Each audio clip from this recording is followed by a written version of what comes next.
Halo guys, assalamualaikum warahmatullahi wabarakatuh. Terima kasih yang udah stay channel channel Sama Official lagi. Semoga kalian sehat berkabar kalau untuk kita semuanya. Gimana kabar kalian sehat? Waras guys sama Allah kasih mendoakan yang lagi sakit Allah sehatkan, teman guys yang berjuang di rumah majikan tentunya diberikan kekuatan sampai finish, teman guys yang bahagia juga tentunya jangan lupa bersyukur. Ya ampun. Hmm. Kalian lagi pada ngapain Joy? Kaisam lagi mengikuti jalannya persidangan kasus yang di Seko itu. Kalau kalian nonton konten Kaisam yang pertama, itu tentang majikan laki-lakinya mabok, terus, geret itu si cecenya asal Nepal, terus apa namanya, begitu sampai 20 menit ya, cuy, ya. Terus ini sidangnya cukup lama, cuy. Si cecenya ini menunggu sampai 1 tahun, baru disidangkan di 2024 ini. Ini kejadiannya di tahun 2022 di bulan Oktober. Wow, ini jadi, persidangannya tuh berlanjut ya, cuy, ya, dalam 1 minggu. Ini terus-terusan ini sidang untuk memutuskan hakim ini akan menjatuhi hukuman ke majikannya itu bersalah atau enggak. Saat ini jaksa juri itu sudah menyatakan bahwa majikannya ini divonis bersalah. Tapi pengacaranya si majikan ini malah membalikan fakta bahwa sebelum kejadian ini mereka ini sudah pernah melakukan, dan itu atas dasar suka sama suka. Di bulan ini kan terjadinya di bulan Oktober ya. Mundur di bulan Julinya, ternyata si cecenya ini pernah meminjam uang untuk pembayaran banknya senilai 45.000 Hong Kong dolar. Jadi si cecenya ini minta gaji 4 bulan di muka gitu cuy. Nah, dari situ si majikan ini mengatakan bahwa si cece saya ini sudah dibayar waktu itu pernah. Jadi sebelumnya juga Pak Hakim, saya ini pernah melakukan dengan si cece ini dan dibayar 3.000 dan 1.000.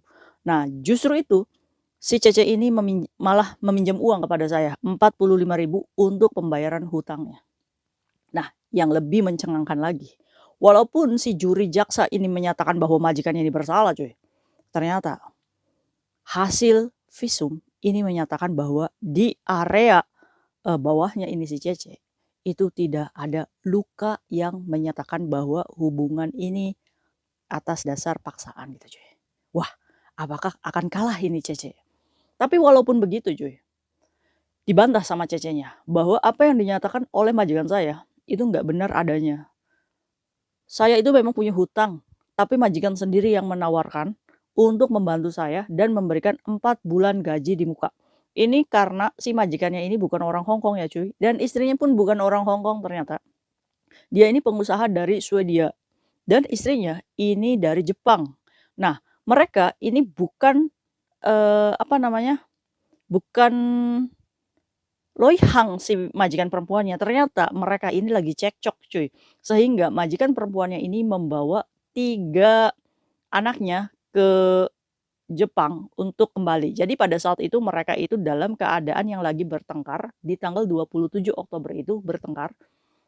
Si istrinya bawa 3 anaknya ke Jepang, terus si majikan laki-lakinya ini pulang ke rumah dalam keadaan mabuk.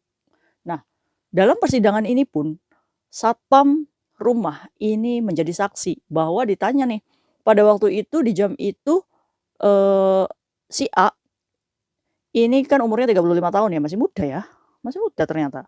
"Ini pulang dalam keadaan mabuk nggak?" "Iya," katanya, "dia dalam keadaan mabuk dan mata yang merah." Nah, tapi si majikan ini ngomong, "Saya itu tidak minum alkohol, saya mukanya merah dan matanya merah itu karena saya bersedih, karena sedang mengalami konflik dengan istri saya." Sesampainya di rumah, si majikan ini dalam keadaan mabuk ya, ini pengakuan si cecenya. Terus langsung narik si cecenya itu ke kamar. Terus si pengacaranya si majikan ini ngomong, "Kalau misalkan keadaannya tidak suka sama suka, kenapa kamu tidak melawan, tidak mencakar, tidak apa namanya, tidak membanting sesuatu ke apa namanya, ke majikan laki-lakinya, tapi kenapa kamu itu diam saja diperlakukan seperti itu? Apakah itu namanya, pemerkosaan?" katanya. Terus menurut si Cece, "Saya ini dalam ketidakmampuan, saya takut karena dia ini dengan keadaan energi yang gede dalam mabuknya gitu, terus dia itu membisikkan ke saya, 'Kalau misalkan kamu berontak, saya akan bunuh kamu.' dalam keadaan yang lagi kalap, jadi si Cece ini merasa takut untuk melawan gitu cuy. Terus, kenapa baru esok harinya kamu ke kantor polisi? Kenapa pada saat setelah dilakukan seperti itu, kenapa kamu nggak langsung poking? Kenapa baru esok harinya kamu baru naik taksi ke polisi? Kenapa pada waktu itu, eee, kamu nggak langsung hubungin 999? Malah di pagi harinya itu, kamu sempat membawakan ponsel majikan laki-lakimu. Itu berarti dalam keadaan yang baik-baik aja kan? Itu kata pengacaranya cuy. Wah seru nih ya. Terus kata si Cece-nya, "Saya takut kalau misalkan saya mempokingkan di saat itu juga, dan itu polisi membutuhkan waktu untuk ke rumah saya. Jadi saya menunggu majikan saya itu masuk ke kamar mandi dan saya bergegas untuk pergi meninggalkan rumah dan menuju langsung ke kantor polisi cuy, untuk melaporkan bahwa yang dilakukan majikan saya, sudah melakukan apa namanya, begitu sama saya tanpa saya izinkan dan saya menolak." Nah itu cuy, saat kita menolak, itu artinya, kita dileceh ya cuy. Nah ini, kalau terjadi hubungan seperti ini tanpa ada persetujuan salah satunya, itu bisa di-self-prodeo seumur hidup. Ya jangan jangan main-main ya. Jadi buat kalian cuy, pekerja migran di luar sana, walaupun kalian itu merasa bahwa nggak ada bukti nih, nggak ada video, nggak ada chat, nggak ada apa, kamu loh digitukan gitu cuy. Udah cukup pengakuan kamu pun ini akan memperkuat keadaan. Yang penting kalian itu jangan lapornya seminggu kemudian gitu cuy. Ya udah hilang semua barang buktinya gitu. Nah ini aja yang terjadinya tadi malam, esok paginya di visum, itu keadaannya nggak lecet katanya, aman-aman aja. Nah ini yang membuat ragu ya, apakah hakim ini akan menjatuhkan benar bersalah ini si majikan, setelah majikan ini toksik membalikan fakta kalau misalkan Cece-nya itu yang merayu dia untuk mendapatkan pinjaman uang 45.000 untuk membayar pinjaman utangnya di luar cuy.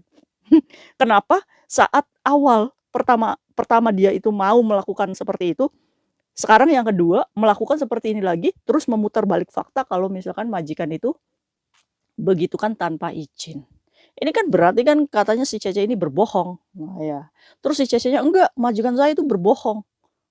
Ya gitu cuy. Jadi seru nih persidangannya, kira-kira gimana ya vonisnya. Nah walaupun pengacara si majikan ini membela dengan, eee, semaksimal itu ya untuk membela kliennya, tapi juri ini menyatakan bahwa majikannya 35 tahun divonis bersalah atas satu tuduhan pemerkosaan, satu tuduhan sodomai, terus melakukan sodomai tanpa persetujuan pada hari Kamis Oktober 2022. Nah itu cuy. Jadi juri jaksa ini apapun yang dijelaskan si majikan, apapun hasil visumnya walaupun dia ini tanpa luka di area Mrs. V-nya, tapi juri tetap menyatakan bahwa si Cece ini butuh perlindungan dan dia mengalami yang namanya peleceh. Gitu. Jadi nih buat kalian nih, ini menjadikan teguran untuk kita ya cuy ya. Jadi kalian kalau digitukan sama majikan kalian jangan diam, bukan menikmati, bukan setelah itu tuh malah memanfaatkan, "Oh majikan saya nih ya kurang ajar ya udah ya, begituin saya mintain duitnya." Jangan cuy, serius. Ini contoh nih Mbaknya, walaupun perjalanan dia menuntut majikannya 1 tahun loh dia nunggu persidangan ini baru disidangin 2024, ya kan? Dengan semua tuduhan majikan kalau misalkan memutar balik kalau si Cece-nya ini pinjam uang dan lain-lain. Tapi dia merasa dileceh gitu. Jadi perang, ayo. Nah akhirnya cuy, hakim, tidak mengabulkan dia untuk menjadi tahanan luar lagi sampai keputusan si majikannya ini berada di sel prodeo. Waduh, kira-kira berapa nih ya, hukuman sel prodeonya? Ini baru jaksanya aja ya yang memvonis ya cuy ya, belum keputusan hakim. Ini sidangnya masih berlanjut, ini menurut Kaisam seru cuy. Banyak pembelajarannya, oh ternyata sidang kalau misalkan majikan gituin kita, ternyata panjang ya prosesnya. Tapi walaupun panjang, ini pasti akan menang nih Cece kalau misalkan digitukan tanpa setuju gitu. Karena apa cuy? Mengembalikan trauma, itu tuh mahal harganya cuy, beneran. Bahkan ada ya setelah Kaisang bikin konten seperti ini, banyak yang speak up, "Kenapa Kaisang saya bodoh ya kemarin? Kenapa saya itu hanya ingin, eee, mem mempertahankan rekod finish, saya tidak bisa speak up. Padahal saya 2 kali digitukan sama majikan saya dan saya menyesal." Bahkan saya sekarang itu masih kebayang, saat kebayang itu saya itu mukul-mukul kepala sendiri. Ini kan berarti kan trauma ya cuy, dan kita tuh butuh psikiater. Nah, kenapa nih Mbaknya ini melalui proses perjalanan yang panjang? Ya karena itu, karena dia proses penyembuhan, karena dia masih trauma, takut. Bayangkan kalian ditarik, ya kan, dibegitukan. Kalau misalkan kalian tidak mengizinkan, itu namanya peleceh. Dan dia, walaupun majikan kita seberapa banyak duitnya, walaupun derajat kita ini adalah cece, kita bisa menyeret dia dan dihukum seumur hidup. Dengan tuntutan-tuntutan yang lain tentunya, untuk pembiayaan pemulihan kita, kehilangan kerjaan kita selama 2 tahun, dan lain-lainnya. Terus timbul pertanyaan, si cecenya kok jahat ya begitu ya? Udah tahu majikannya itu, apa namanya, ngebantu kayak gitu. Harusnya kan dia udah bisa berontak tuh, keluar kalau misalkan majikan perempuannya itu nggak ada di rumah, ya kan.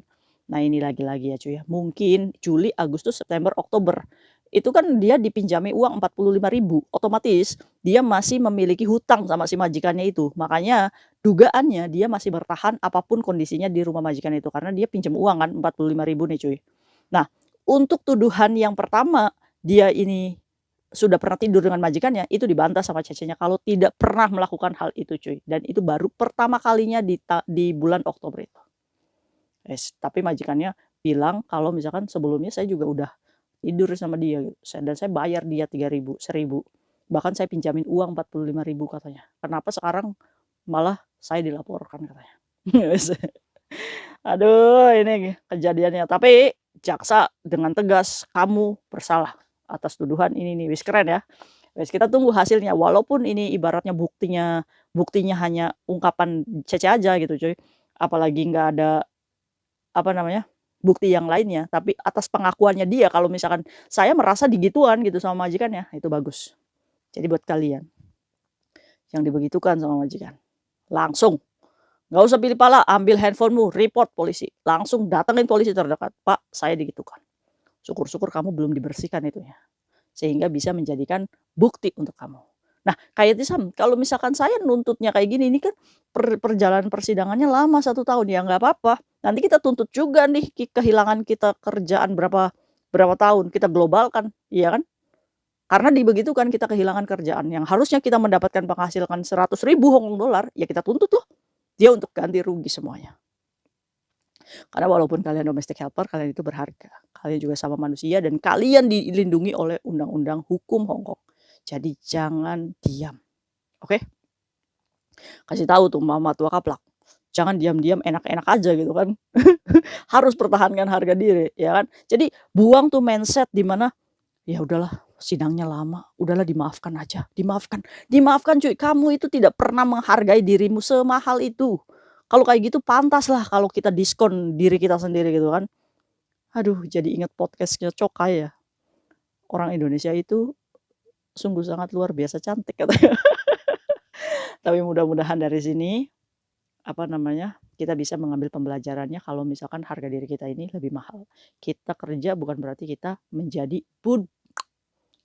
pemuas itu, pemuas majikan ya. Semangat buat kita semuanya, dan ada juga teman kita yang lagi berjuang untuk menghadapi sidang ini juga, dan semoga sidangnya lebih cepat ya. Amin ya rabbal alamin. Semoga menang. Semoga dari kasus ini saat Mbaknya menang, ini pembuktian bahwa apapun, walaupun tidak ada bukti, tidak kita apa namanya, mengantongi bukti, asal kita sudah dibegitukan saja, kalau misalkan hakim mengabulkan permintaan Mbaknya, si majikannya ini bersalah, wah keren. Ini menjadikan pembelajaran untuk kita bahwa kita tidak boleh takut. Oke, wis keren aja ya. See you next video, bye-bye. Assalamualaikum warahmatullahi wabarakatuh. Kira-kira menurut kalian menang nggak Mbaknya nih? Bye-bye.